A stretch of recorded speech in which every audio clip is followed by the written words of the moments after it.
Hello बच्चों, आइए प्रश्न देखते हैं। अपूर्ण श्रृंखला को पूरा करें। हमें यौगिक ए जिसकी अभिक्रिया CH3MgBr के साथ यौगिक बी प्राप्त होता है, जिसे H3O पॉजिटिव के साथ अभिक्रिया कराने पर यौगिक सी प्राप्त होता है। हमें ए बी सी की पहचान करनी है। 4 विकल्प दिए गए हैं जिसमें हमें यौगिकों के नाम दिए हैं। विकल्प ए में ए है CH3COCH3, B CH3 whole thrice COMgBr और सी CH3 होल थ्राइस COH। विकल्प बी में हमें ए बराबर है CH3COOH, बी है CH3 होल ट्वाइस CHOMgBr और सी CH3CH2OH। विकल्प सी में हमें यौगिक ए CH3COO होल ट्वाइस Ca और बी दिया है CH3CH2OMgBr और यौगिक सी है CH3CHCH3। विकल्प डी में हमें ए दिया है CH3COCH3, बी दिया है CH3 होल थ्राइस COMgBr और सी दिया है CH3ICHCH3OH। यहाँ पर हमें मुख्य अवधारणा में देखते हैं कि एक यौगिक ए दिया है जिसकी अभिक्रिया CH3MgBr के साथ करवाई जाती है। CH3MgBr जो कि एक ग्रिगनार्ड अभिकर्मक होता है। ग्रिगनार्ड अभिकर्मक में एल्किल समूह पर ऋणावेश व MgBr पर धनावेश होता है। इस वजह से एल्किल समूह नाभिक स्नेही का कार्य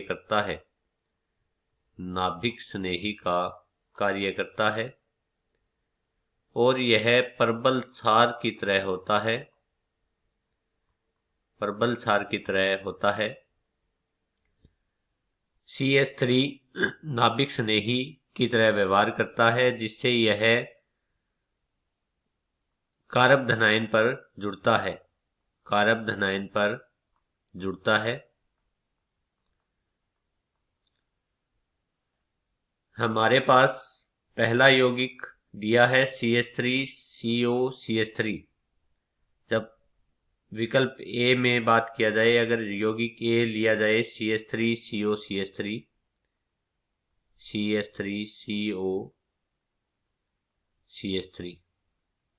जब CH3COCH3 की अभिक्रिया RMGX के रूप में CH3MgBr के साथ करवाई जाती है, तो यहाँ पर ऑक्सीजन परमाणु की उच्च विद्युत ऋणता के कारण ऑक्सीजन पर ऋणावेश और कार्बन पर धनावेश आता है, जिससे कारब धनायन जैसा निर्मित होता है।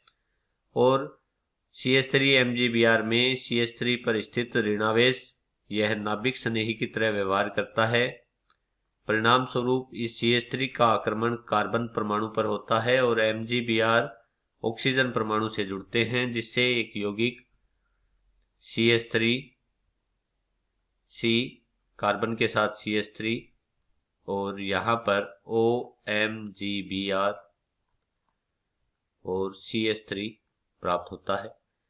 तो हमारा यौगिक ए जो है वो CH3COCH3 होने पर यौगिक बी CH3COMgBr अर्थात CH3 होल थ्राइस के रूप में यह यौगिक बी प्राप्त होगा। अब जब इस यौगिक बी की अभिक्रिया H3O पॉजिटिव के साथ करवाई जाती है, यौगिक बी जैसे CH3COMgBr CH3 H3O पॉजिटिव के साथ जब अभिक्रिया होती है तो हाइड्रोजन यहाँ पर प्रोटोनेशन होता है।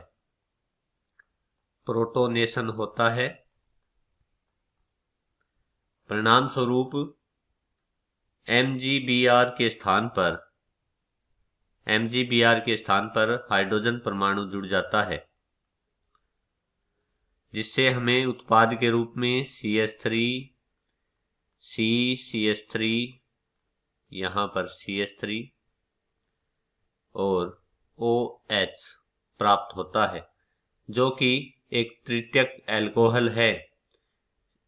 CH3 होल थ्राइस COH प्राप्त होता है, जो कि एक तृतीयक अल्कोहल है, जो हमारा यौगिक C होगा। अगली अभिक्रिया एक दिया गया है, चूंकि एसिटिक यौगिक जो विकल्प बी और सी में हमें कार्बोक्सिलिक अम्ल और एस्टर दिए गए हैं, तो कार्बोक्सिलिक अम्ल व एस्टर को जब ग्रिग्नार्ड अभिकर्मक के साथ अभिक्रिया करवाई जाती है तो कार्बोक्सिलिक अम्ल एक प्रबल कार्बनिक अम्ल होता है, प्रबल कार्बनिक अम्ल होता है, जिससे जो संयुग्मी बनता है, संयुग्मी एक दुर्बल क्षार होता है। प्रबल अम्ल का संयुग्मी एक दुर्बल क्षार होता है। चूंकि कार्बोक्सिलिक अम्ल की अभिक्रिया जब ग्रिग्नार्ड अभिकर्मक के साथ करवाई जाती है तो ग्रिग्नार्ड अभिकर्मक प्रबल क्षार की तरह व्यवहार करते हैं, जिससे यह अभिक्रिया संपन्न नहीं हो पाती। उदाहरण के लिए CH3COOH की अभिक्रिया CH3MgBr के साथ करवाई जाती है, तो यहाँ पर CH3C double bond O negative का निर्माण होता है, जो कि अस्थायी होता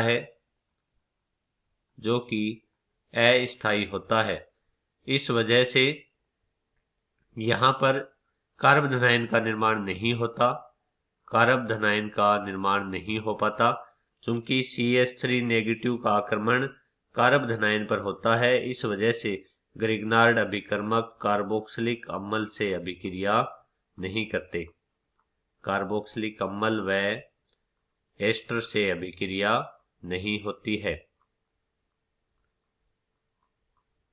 परिणाम स्वरूप इस अभिक्रिया में विकल्प ए में, विकल्प बी और सी में कार्बोक्सिलिक अम्ल और एस्टर दिए गए हैं, जिससे ग्रिग्नार्ड अभिकर्मक अभिक्रिया नहीं करता।